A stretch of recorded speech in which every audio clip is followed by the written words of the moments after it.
Here is my Terra project. This is my wife's bike. I do hers first. What we did here was I bought an electric hub kit. So now we were running a 36 volt battery to run the electric hub. And before that I had this 12 volt battery here. It's a 4.5 amp hour battery. I had it in this bag to run my lights. I got a headlight, 12 volt headlight up there, and then these flashers here so we can be seen on the road. And it was a little extra weight, and it was another thing to charge. So what I did was I went online and I bought this reducer. So it's reducing, I spliced it right into the power right off the battery before it goes to the controller. And what happens is this will reduce 36 volts down to 12 volts. And so now when I turn the battery on, lighting system turns on. And this actually is a cheap 12 volt fog light. It's got a plastic housing, so it weighs nothing. It's LED.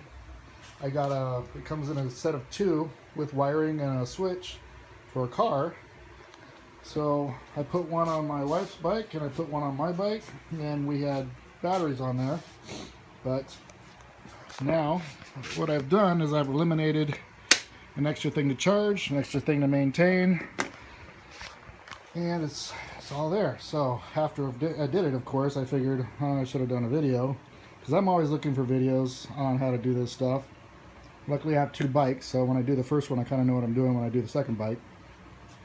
I am an electrician, so it's not that difficult for me to figure out, amperage. This lighting system here is milliamps of power, so it's never going to affect the performance of that 12 amp hour 36 volt battery.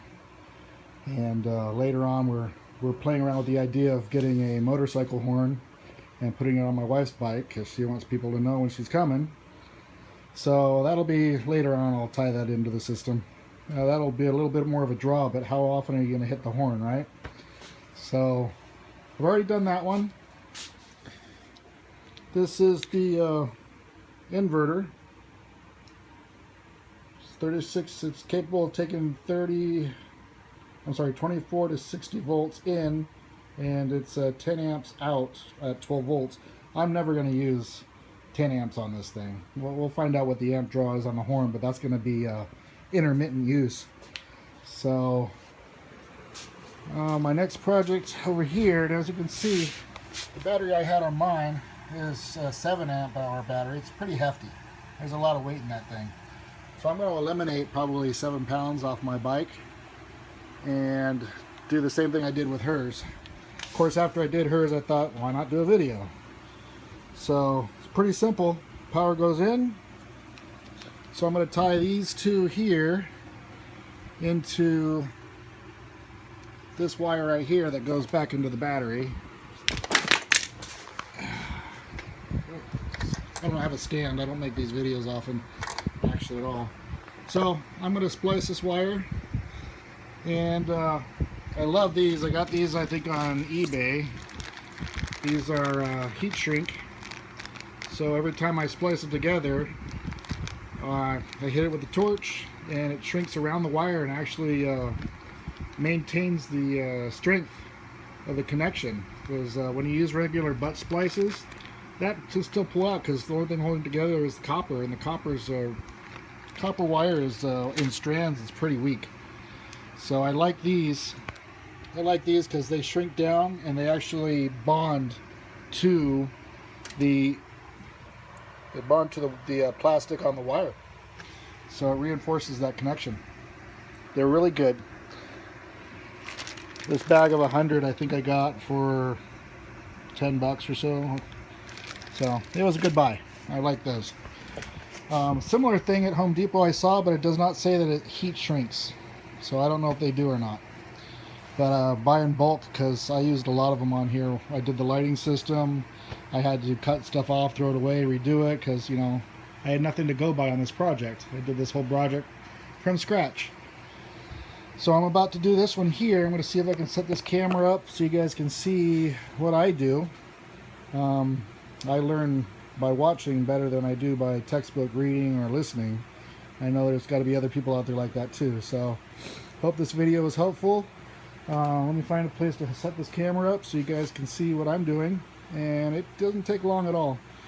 These, let me mention that the flashers I have on the back here, actually I get those from work. I know some fire, light, and safety guys and building engineers, and every so many years they have to actually replace these light fixtures, and this is for the hearing impaired. This is for the hearing impaired, so they know there's going to be a fire. These lights flash in the hallways. You see these at the commercial buildings. Next time you go on a commercial high-rise or somewhere, you're going to start seeing these everywhere, and you're not going to stop seeing them because now it's in your head to look for these things. But these flashers are very visible, and this is e-waste, so they're throwing these away. They actually have to pay someone to take these away for e-waste. So when I asked for a box they had sitting there, they said sure, take them. So I'm finding a use for them, and I just cut the housing off of it, sprayed these down with the black paint. It's actually rubberized paint. So there we go. And the lights I got at Walmart, they're floodlights. I don't know if I mentioned that already, or fog lights. It's a plastic housing, LED, so there's absolutely no weight contributed to the weight of the bike. So let's get this project going here. I wish I had done a video on when I put the electric hub system in. It was quite involved. The hardest part actually was putting on the back hub. That was pretty involved. The wiring and strapping everything down and finding a place for stuff was pretty easy. But if you got a stand for these bikes, or if you don't, I would recommend making one. That's going to be my next step, because I'm going to put a more durable tire on the back, and I don't want to have to wrestle with that again without being on a stand. So I've seen a few designs online. Work stand, Terra bike work stand. You just put that in Google under images, and you'll get tons of different ones. Metal ones, plastic ones, all kinds of PVC. They're all out there, and they're pretty simple. So let's get on with this project here. We'll find a place to put this foot on over here so you guys can watch me.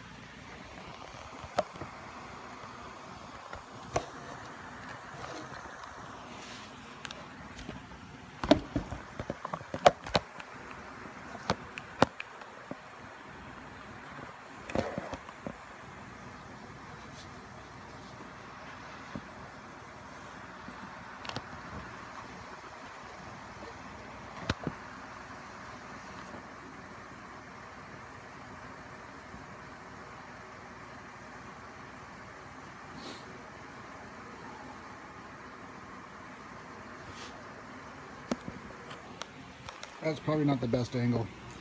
Let's go over here. I'm going to be sitting on the ground for this, so I'll put this on my seat here.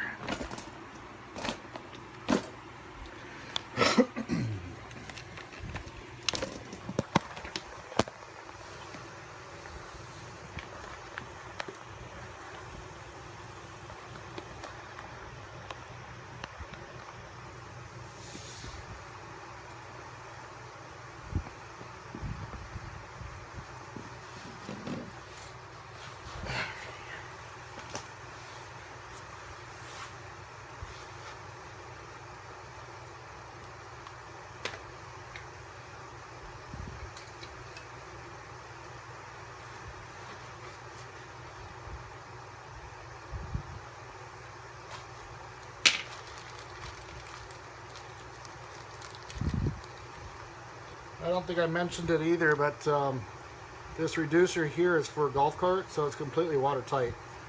So I can mount that anywhere on here. It's going to be fine. I don't plan on riding in the rain, but there's puddles, And once in a while you get stuck in a freak storm. So I would always recommend making your electrical system watertight, or as tight as possible.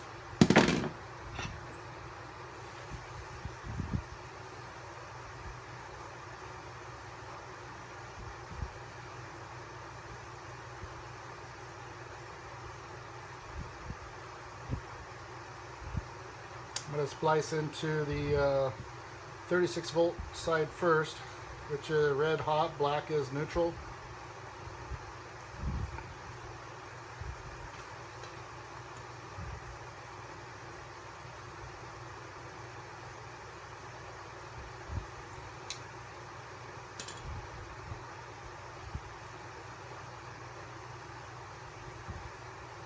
Someone that's not familiar with doing electrical, I would recommend splicing these on first, red to red, and then go back and attach your, your butt splices black to black.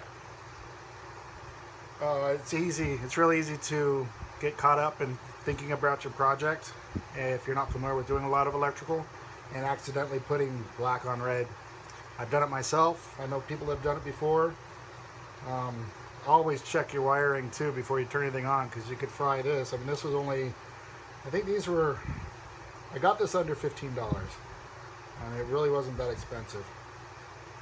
But, why have to stop the project and wait for another one to be mailed to you just because you didn't check your wiring before you made it hot.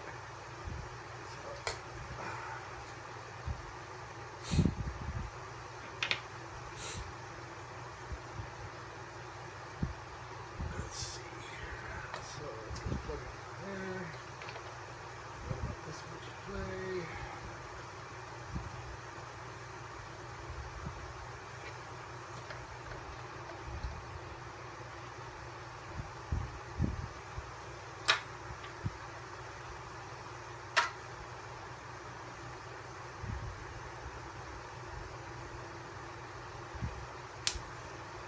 Oh, there's some power here somewhere.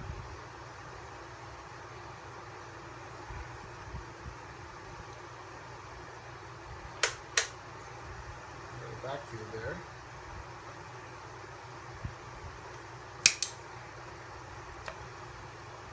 Don't know how that happened. Probably in my head.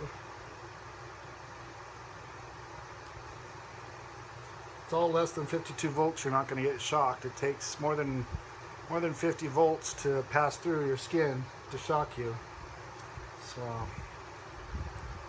don't be scared to try and do it yourself.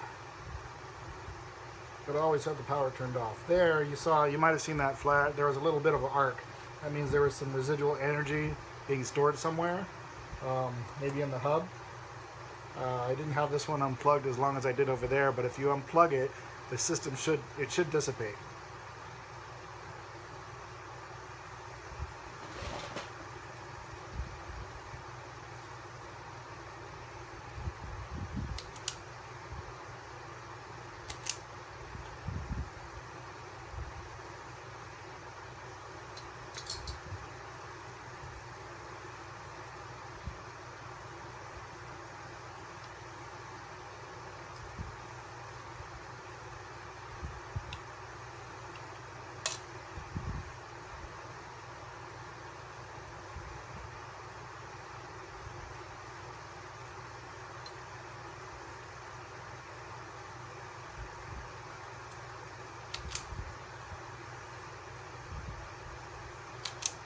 Now, because this is a DC system, I'm a AC electrician, but I've dabbled in DC quite a bit with golf carts and stuff, and learned a little bit about like skin effect, which is only applies to AC.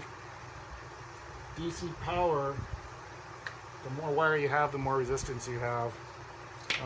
DC power flows through the core of wiring. AC power flows over the skin of wiring. So these large wires here, you don't need these large wires here for the lighting system. Well, the lighting system is going to be less than an amp. So this is 18 gauge wire I have down here on my system. I can go from a larger wire from the source down to a smaller wire, but if I go back up to a larger wire, you're going to turn this 18 gauge wire in between the two larger wires into basically a fuse. It's going to overheat because you're going to get a lot of power that's going to be stored inside that larger wire. So you don't want to do that. Perfectly fine to go as I'm doing here. I'm going to splice down from this larger wire up here down to the smaller one. So I do want to match this wire as close as possible.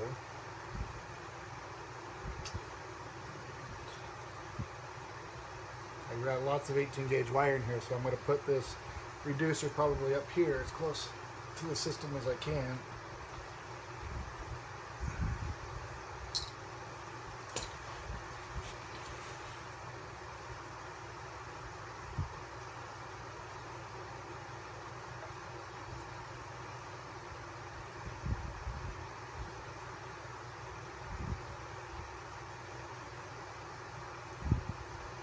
Mistake number one is I was supposed to use a bigger one here. I forgot I did that. So what I should have done, I got ahead of myself talking.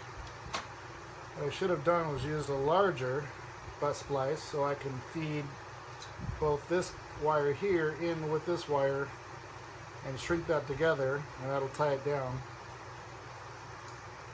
So I'm going to have to cut these off, and we'll lose a bit of wire doing that, but not much.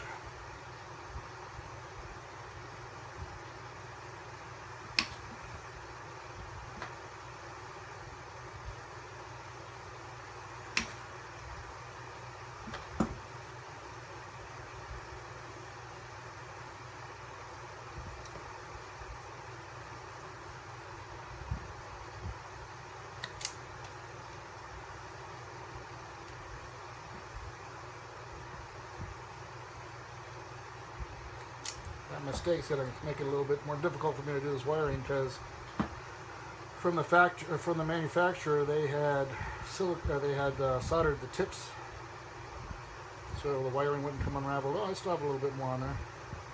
I'm not much of a solderer. I avoid it if I can. I do it when I need to, but I really avoid it when I can. So what I'm going to do here is I'm going to join these together on one end of the butt, and then the other end of the butt's going to go straight on here, and then I'll heat shrink it after I crimp it, and that'll be my three-way splice.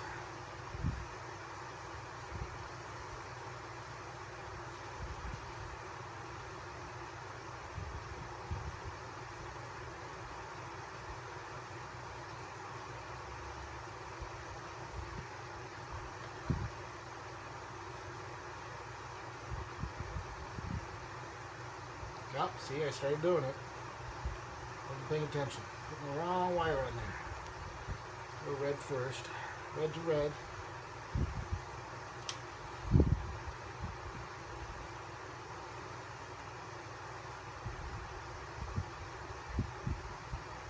That was in the grand design of things, just to show you guys what not to do.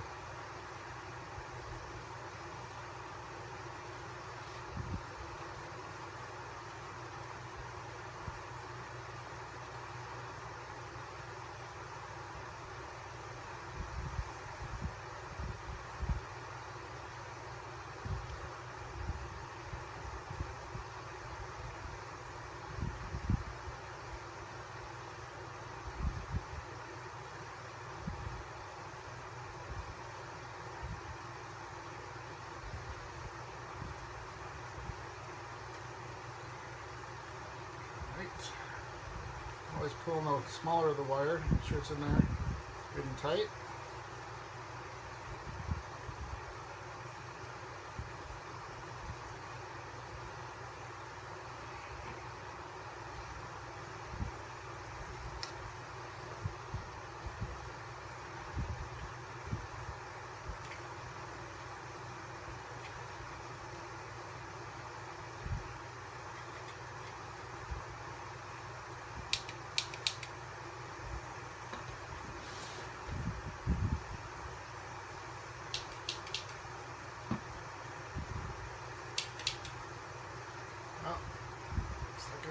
some more butane. Yep. Get some more butane in here.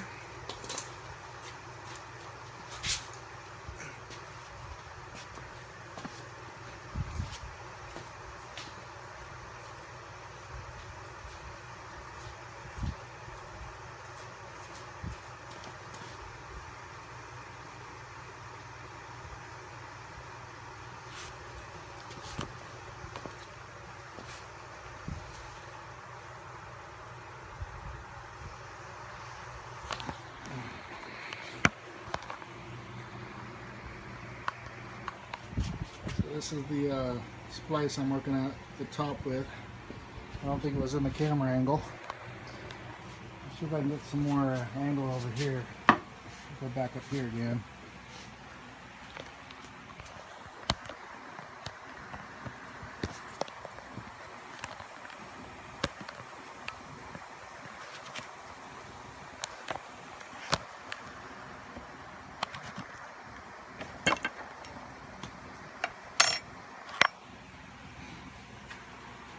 Maybe I'll just do this in two parts.